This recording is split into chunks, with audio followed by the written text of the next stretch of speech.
yes, I don't expect the president to come and say things are bad. Oh, my fellow Nigerians, things are terrible. No. But the point is that the president must remain, if he's genuine about his intention to lead Nigeria to where we ought to be, then he can't be trying to paint a rosy picture. Nobody, look, if I listened to that speech, I told you I had to shake my head and wake myself up and tell myself, no, this is a lie.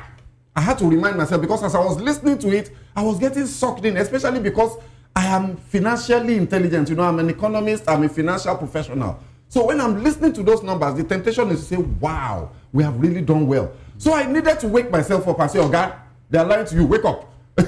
You know, so now the point is, the president must understand that his job is to make lives better, not to post good numbers. He is a politician, so he wants to say these nice things because of the next election. But they're not the truth. There's nothing wrong with the president saying, I understand that this is this, this is this, this is this, painting the reality, and then telling us the concrete steps that they continue to take to make those things better. Look, another example of the gaslighting approach to this speech. The president says we have, you know, this is 65 years of independence. And then he's painting us a picture of 1960 versus 2025, the 65 years. And he lists the number of universities. He says, oh, we had one. Now we have 237 universities, 230 something technical colleges and something colleges of education. Is that progress? Is that how you count progress?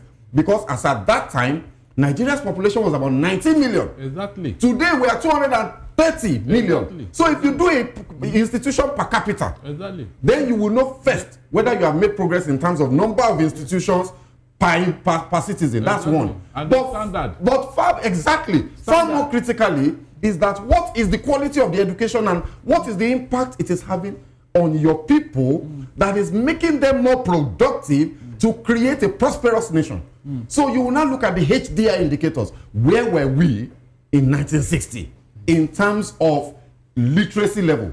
Where were we in 1960 in terms of technical education and the quality of the people, the engineers that we're putting out? And where are we today?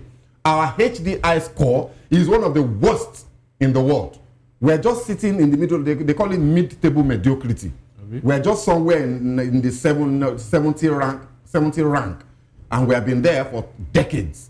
Those are the realities that the president ought to be concerning himself with and telling us programs that will shift the needle significantly in those areas. Because those are the realities. You know, you talk about the rail lines that we are putting in place. You talk about the roads that you are putting in place, the Lagos-Calabar.